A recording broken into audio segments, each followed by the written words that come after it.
Hello everyone and welcome to broadcast number 7. Can't believe that this is our 7th week in lockdown. You're all doing so well, so thanks very much. So today we'll have the usual roundup of activities in the community, our regular relationships feature, and I'll be finishing with Anya's journey in L'Arche. As it's a longer broadcast today, I'll have a break before reading Anya's story, but please stay tuned for it all. You really don't want to miss anything. All is still going very well in our community in that we don't have anyone who's got COVID-19. In fact, most of the staff that we're isolating were our pregnant staff, and they're either now off or on maternity leave or about to go off on maternity leave. So we've actually only got one person who's still in isolation, although we do have 8 staff off with unrelated sickness. Our first piece of good news is of 2 babies born in the community recently. Linda from Fountain Court has given birth to a beautiful baby boy, Othaniel Vusa, and Tanita from St. Sebastian's has given birth to a beautiful baby girl, Dua. Welcome to the world to Othaniel and Dua. Can't wait to see you both, and best wishes to Linda and Tanita. It must be hard for you at this time, so we're sending all our love.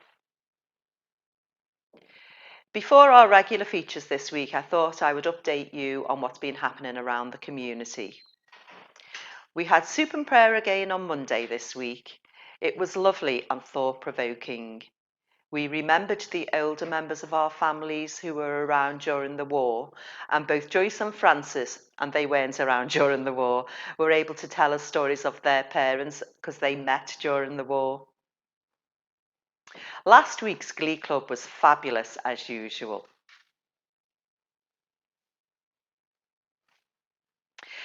The Harbour joined the Glee Club, and then afterwards they were relaxing in the garden with a drink. Claire and Ross made a cake, and Colin went on his daily walk to the park. He especially liked shouting at the birds. Other news, Max from the Ark is doing a 100-mile charity run to raise money for the NHS. And if you'd like to find out more or donate, please ask Kath at reception. Our community quiz starts tomorrow at 11 o'clock, so hopefully you've all received an invite. Please do try to join us, it should be fun. Some sad news from Bernie from Colebrook. Her mum died last Friday, so Bernie, we're all thinking of you and sending our love. Also, sadly, Tim Pipe from our Ipswich community passed away last week. He didn't have the virus. Unfortunately, he had a bleed to the brain. He died in hospital with his family at his side.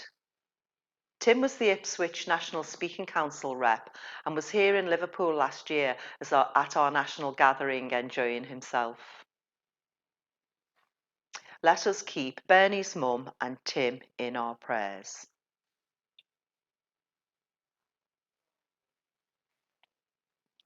Our relationships feature this week is about Hilary and Ian's relationship that has spanned 37 years. So Hilary has written a letter to Ian that she's asked me to read out. Ian has a copy and is happy for me to read it. I know he's watching this broadcast, so hello to you, Ian, and here is your letter from Hilary. Dear Ian, how are you? In this funny time when we can't go out and see our friends and we can't visit each other, I miss you. Carol asked me to write a letter to you about how you and I are friends, and she said that she'd read it to you in the community. So this is my letter to you to say thank you for being my friend for a long time. I remember when I met you when I first came to L'Arche. It was a long time ago. You were just 20 and had come from J Villa in Olive Mount to live in the Well where I came. Do you remember? You lived with Colin and George and Margie and Chris Mullen. We were starting the garden project and you and I worked together. Bernadette and Colin and Margie and Stella and Bobby and other assistants. We made the garden together where number 15 St. Sebastian's is now. You grew tomatoes in the glass house and we made chutney. And we looked after the house gardens. And here you are in the Anchorage garden with an assistant called Chris. You were good at mowing the lawns. And in the winter, when we didn't like going out, we made marmalade. You have a lovely family in Litherland, and we used to go and see your mum and dad together. And often you stayed with them at the weekend. I loved talking with your mum. Here is your dad with Kelly when she was a baby, and now she's got Lennon and Noah. When your dad died, you were very sad. We were all sad. After you lived at the well, you moved to the Coracle, and Claire Sargent asked me to be your accompanier, a friend to listen to you. So once a month, after work, we got the bus and the train to my house, where we had supper and a good chat. And then you stayed here, and we went back to the workshop on the train in the morning. I visited you too, and that was very important to both of us. There were lots of parties in the Coracle, and your mum and Stephen always came to your birthday party. Actually, everybody came to your birthday parties, and you made your bedroom into a disco. It's both our birthdays soon, but this year we'll have to wait until later on in the year for our parties. We went on pilgrimages together too, and stayed in lots of places. We did lots of walking and met new people. Here we are meeting Archbishop Warlock at the cathedral. We went to Scotland too, to Iona, and on a coach and on boats. We all had a good time there. You and me have visited each other for many years, and we each went through good times and sad times, like you did a few years ago when your mum died. When people are friends, if one of them is sad, that makes the other one sad. And when we're happy, it makes the other one happy. In the last few years since you moved to St. John's, we've both had some difficult times as well as good times. And I know we've been there for each other, and that has helped a lot. We started visiting each other again more regularly, and that is great. And when Father Tom, who was a good friend to both of us, died last year, you accompanied me. You helped me a lot. Thank you, Ian. And now, for nearly 2 months, we've all had to stay at home. In fact, you were the last person I shared a meal with before this lockdown. I miss you, and I'm looking forward to seeing you again, to visiting one another as soon as this funny virus thing is over. Thank you for being such a good friend, Ian, for so many years. With lots of love from Hilary. Oh, thank you so much, Hilary, for such a letter. I know it will mean a lot to Ian.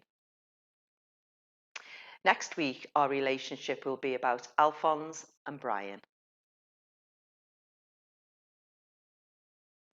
Now, please bear with us. We just may have some technical hitches with regards to the sound, so stay with us. It is now Anya's story. I was born and raised in Teke in Poland. Yeah, the same city as Jerzy Dudek, the famous goalkeeper who helped Liverpool win the Champions League in 2005, saving the crucial goal. I come from a big family and I've lived with all of my relatives virtually on the same street. My parents are very different from each other, but are both very straight talkers and they will say it as it is. So if you wonder where I get that from, it's them. Thanks to my father, I started my journey with sport, first swimming and then diving. I was training 5 days a week until I was 19 years old. Sport was and is a big part of my life, and that's where I learned discipline, respect and working hard to achieve my best. On Sundays, he used to take me and my brother for a bike ride, and no, it wasn't just a bike ride, it was hard work, as he was a nice pushy dad, and he used to say, "Not far now, just keep pedalling." And I won't mention my mother or we'd be here all day, but I think I am like her, so what else is there to say? In 2000, I met my husband David, who was at that time an assistant in Larsh in Kent in Barfrestone, the first Larsh community in the UK. I visited Kent for the summer in 2001 and helped in the garden project, the workshop, and in Little Ewell, one of the other houses. I loved the relationships people had with each other, working together and having fun. And after that summer, I knew that I needed to come back to experience this more.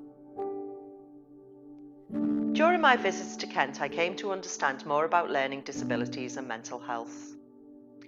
I learned how much one can achieve and be empowered in the community environment where everybody is treated as part of the society. In April 2002, I got married and quickly fell pregnant with Maria. My husband continued going back every summer to L'Arche in Preston, while I stayed back home in Poland with Maria. In 2005, I continued with my studies in the university. During that time, I was also carrying our second daughter, Marta.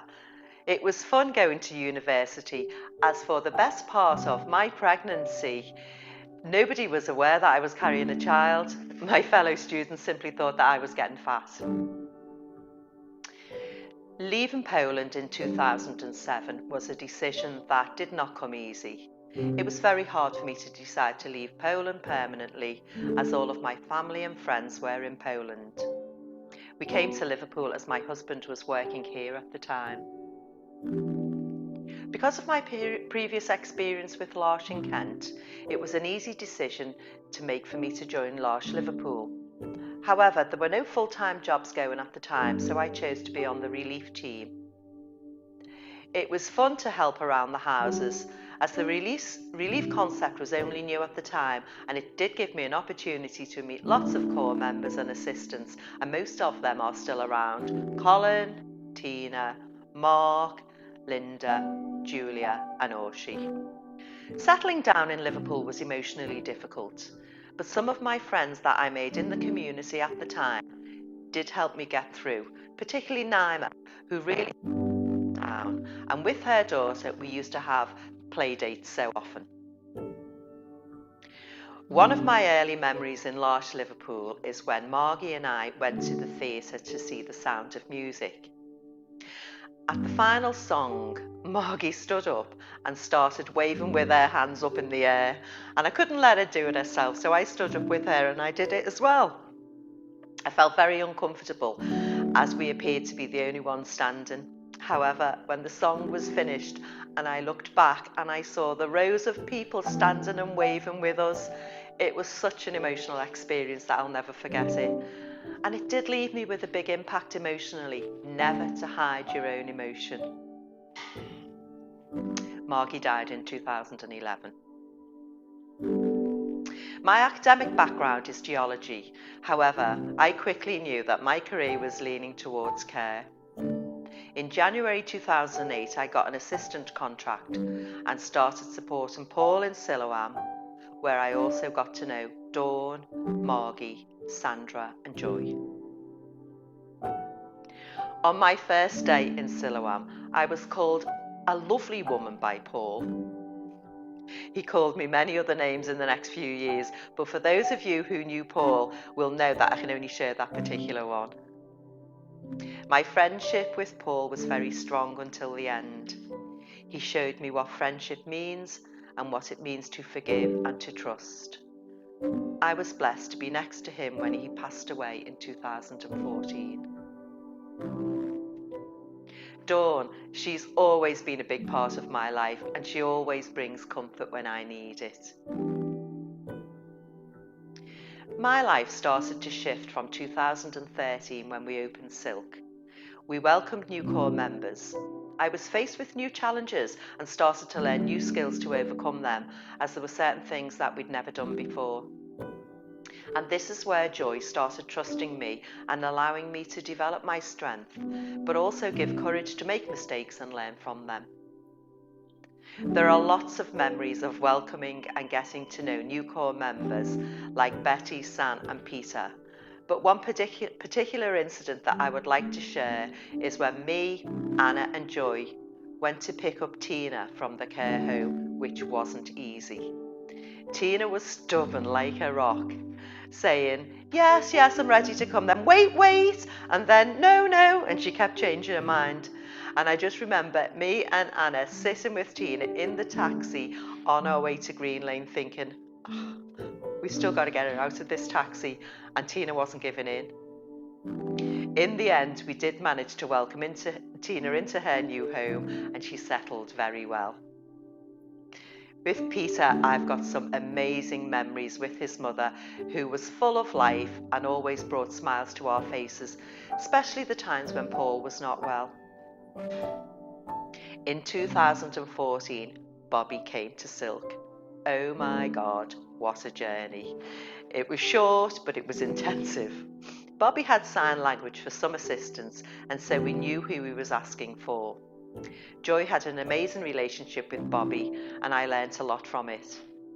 Bobby liked his message to come across and would often write letters to his friends.